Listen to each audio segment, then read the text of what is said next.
Legenda Gunung Tangkuban Perahu. Alkisah, di daerah Jawa Barat, ada sebuah kerajaan yang dipimpin oleh Prabu Sungging Perbangkara. Ia sangat gemar berburu binatang di hutan. Suatu hari, seusai berburu, Prabu Sungging membuang air kecil pada daun kering. Saat ia meninggalkan tempatnya buang air kecil, tiba-tiba seekor babi betina yang bernama Wayungyang datang dan meminum air seninya yang tergenang di daun keladi itu. Rupanya, air seni Prabu Sungging mengandung sperma, sehingga menyebabkan Wayungyang hamil. Beberapa bulan kemudian, Wayungyang pun melahirkan seorang bayi perempuan yang cantik jelita. Setelah membersihkan tubuh bayi itu dengan menjilatnya, Wayungyang meletakkannya di atas batu besar di balik semak-semak, dengan harapan Prabu Sungging akan menemukannya. Ternyata harapan Wayungyang tercapai. Tak berapa lama setelah ia meninggalkan bayi itu, Prabu Sungging lewat di tempat itu dan mendengar ada suara tangisan bayi dari arah semak-semak.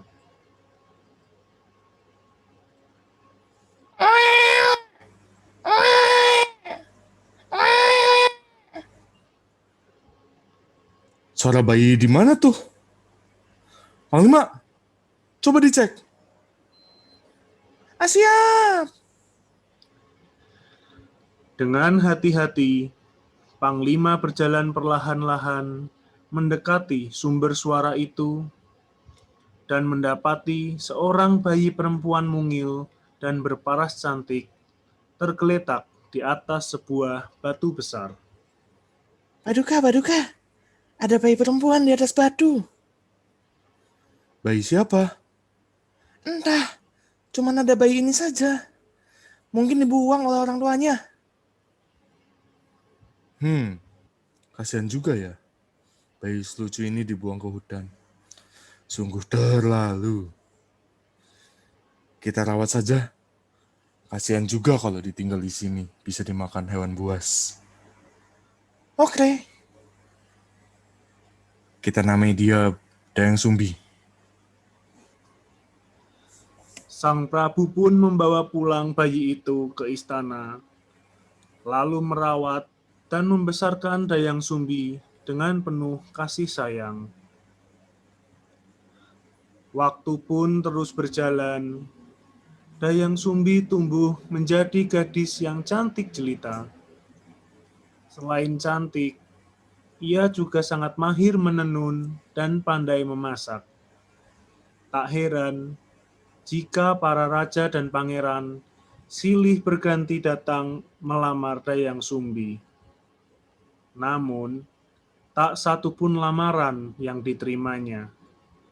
Ia tidak ingin terjadi pertumpahan darah di antara para raja dan pangeran tersebut dengan hanya menerima salah satu pinangan dari mereka. Ayahanda, gak enak kalau aku menerima pinangan salah satu dari mereka. Malah-malah bisa bikin berantem. Lah, terus maumu bagaimana?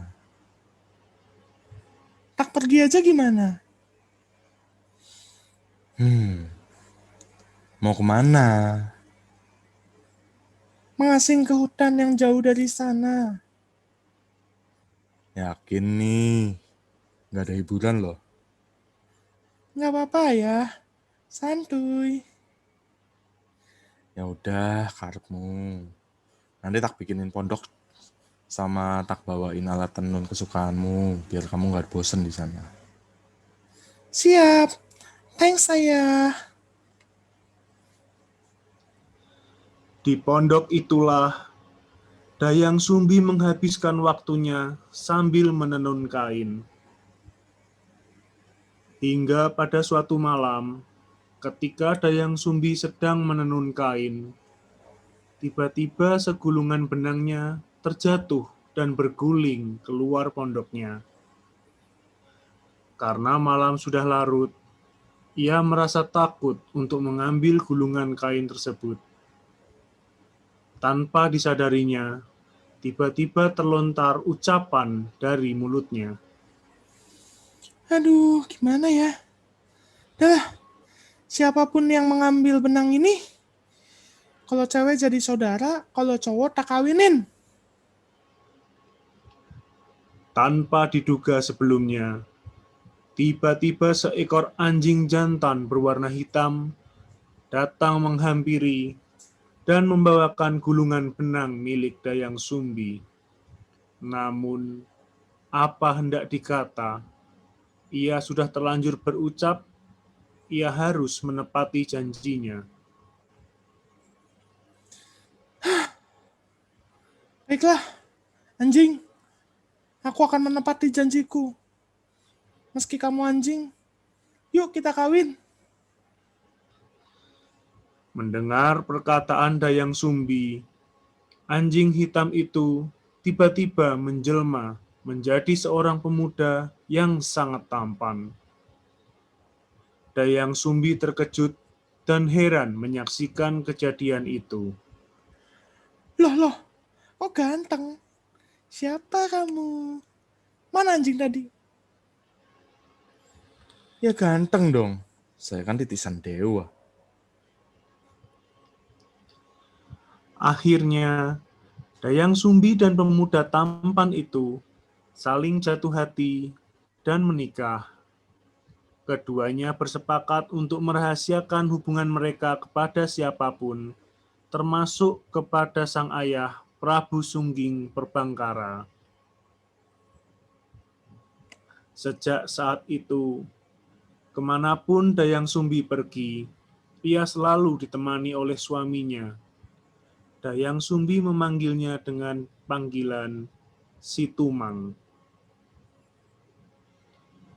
Setelah setahun menikah, mereka pun dikaruniai seorang anak laki-laki yang tampan. Mereka memberinya nama Sangkuriang. Beberapa tahun kemudian, Sangkuriang tumbuh menjadi anak yang rajin dan pandai. Setiap hari, ia ditemani Situmang pergi ke hutan untuk berburu rusa dan mencari ikan di sungai. Namun, Sangkuriang tidak pernah menyadari bahwa anjing yang selalu menemaninya itu adalah ayah kandungnya sendiri. Pada suatu hari, Sangkuriang pergi berburu rusa ke tengah hutan. Hari itu, ia berharap bisa mendapatkan hati seekor rusa untuk dipersembahkan kepada ibunya. Sudah hampir seharian ia berburu, namun tak seekor binatang buruan pun yang menampakkan diri. Sudahlah. Capek. Pulang aja lah. Ketika akan pulang ke pondoknya, tiba-tiba seekor rusa berlari melintas di depannya. Ia pun segera memerintahkan Situmang untuk mengejarnya. Tumang, ayo kejar rusa itu. Buruan sebelum kabur. Buruan, malah diem aja. Buruan, keburu kabur itu. Tumang, kenapa sih kamu diem aja? Mau kalau kamu yang tak panah. Tanpa disadarinya, tiba-tiba anak panahnya terlepas dari busurnya dan tepat mengenai kepala Situmang. Anjing itu pun tewas seketika. Sang Kuryang kemudian mengambil hati si Tumang untuk dipersembahkan kepada ibunya sesampainya di pondok. Ia menyerahkan hati itu kepada ibunya untuk dimasak. Setelah menyantap hati itu, tiba-tiba Dayang Sumbi teringat pada si Tumang. Ia pun menanyakan keberadaan si Tumang kepada Sang Kuryang. Mana sih itu Tumang? Bukannya tadi berburu sama kamu? Maaf Bu, udah tak bunuh. Tuh hatinya udah dimakan. Apa? Dasar anak sialan. Nggak tahu diri. Dayang Sumbi pun memukul kepala Sang Kuryang dengan sendok nasi hingga berdarah dan meninggalkan bekas.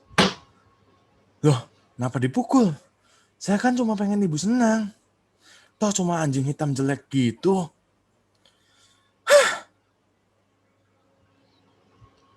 Dayang Sumbi menganggap Sang Kuryang telah melakukan kesalahan besar karena membunuh ayah kandungnya sendiri. Namun, Dayang Sumbi tetap tidak mau menceritakan hal itu kepada Sang Kuryang karena takut rahasianya terbongkar. Ibu lebih sayang ke Tumang dibanding ke saya. Mending saya pergi saja. Sejak saat itu, Dayang Sumbi selalu duduk termenung. Ia merasa sangat menyesal telah memukul dan membiarkan putranya pergi meninggalkannya.